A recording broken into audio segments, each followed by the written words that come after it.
Hello. Hello, hello, hello. My name is Sam and this is my friend Greg. Hi, everyone. How are we doing? Nice to see you all. And welcome to Home Debate Club. Every week we help you to take part in a debate at home at the same time as lots of other people across the country. This is very, very different to other online lessons. Why is that, Greg? So it's completely different because it's led by a young person. So we don't want any adults leading, please. It's a group activity, but if you're joining us on your own, that's absolutely fine. Say hello and we'd love to have you. And there's no right or wrong answers. We just want to have your own views. And the most important thing is to help you have your say. Fantastic. So here's what you need to get involved in Home Debate Club. A debate partner, if you can find one, but if you can't, it's great that you're here and a quiet space in your home. And if you want to comment live, then you'll need a second phone or tablet or tab on your computer and just search YouTube for Home Debate Club. And we're also broadcasting live from Facebook today. So hello, everybody on Facebook. And if you're there watching, give us a shout out with the school that you go to. And if you're lucky enough, we might say hello. So thank you, everyone, for tuning in. Yeah, we're really excited to have you join us today. Now, before we start to talk about the question and move on to this week's question, we want to give a huge shout out to everybody that joined us last week for our Home Debate Club. Last week, we asked the question, why are conspiracy theories so popular during coronavirus and the pandemic that we've gone through?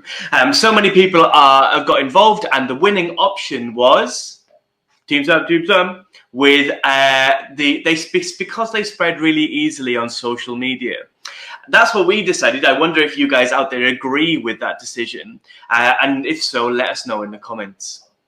So interesting to explore this role that social media has in our lives today, and sometimes that can be a positive one, and sometimes that people felt like it's a negative one. So really interesting. So thank you very much to everyone who took part.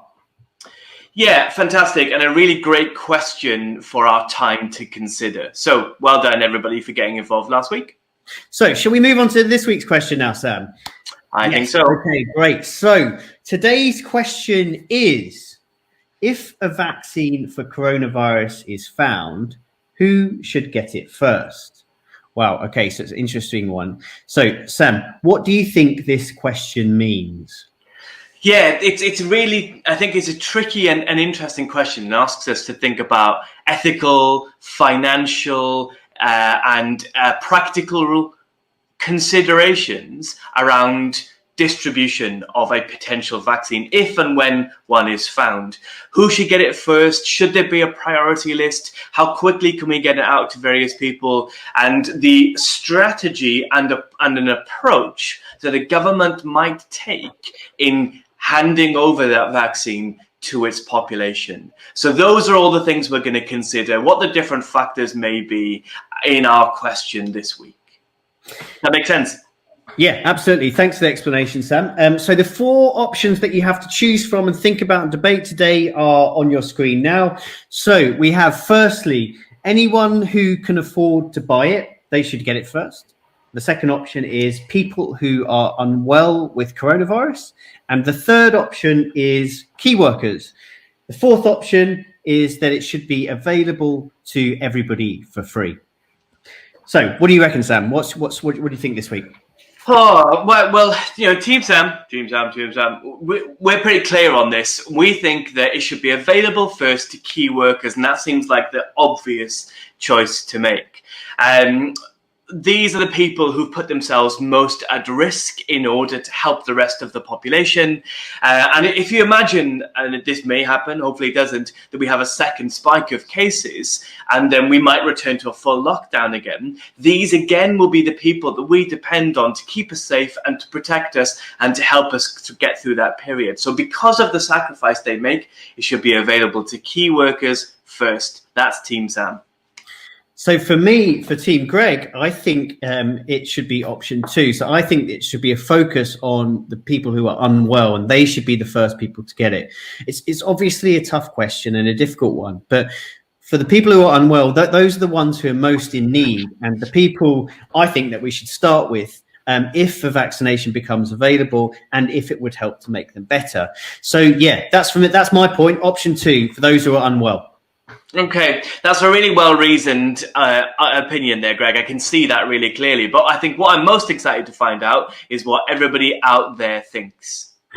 Great. So if you're having a debate as a group, make sure that there's a young person who's leading today's debate, not an adult. And if you're joining on your own, here's what you need to do. So you need to make up your own mind.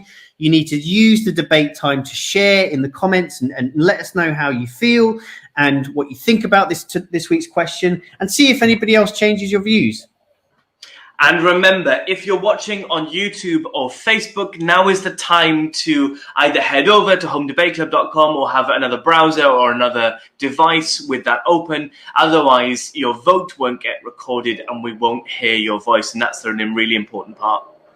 So, big thing, after the 2 minutes is up, you will be able to vote, and you'll see that on your screen. And whoever's the first to vote will get a dedicated shout out from us. So tell us if you're first or if you're second or whatever. Let us know in the comments if you're one of the first to complete it, and we'll give you a shout out. So, you ready, Sam? Yes, ready.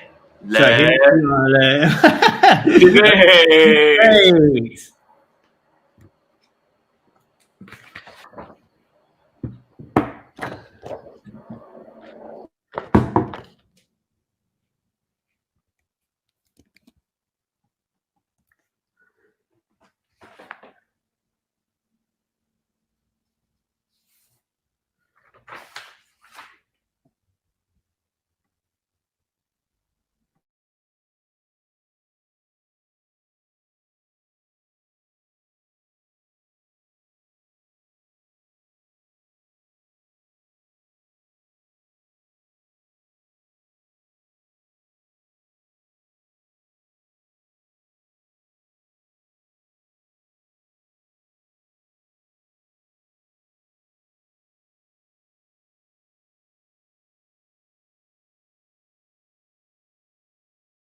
Vote now.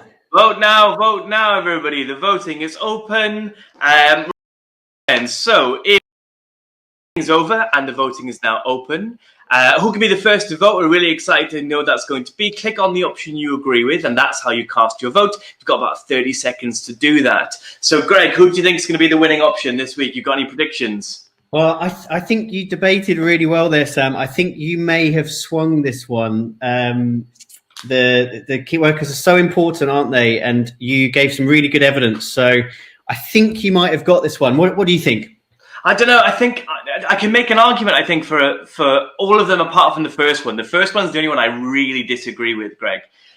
So I can see it being available to those who are ill. And I can also say that, you know what, a government should make sure everybody can access it who needs it. So I'm really excited just to see what people think.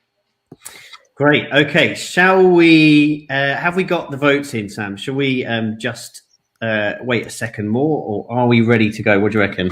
I think we're ready to go. So well done to everybody for getting involved.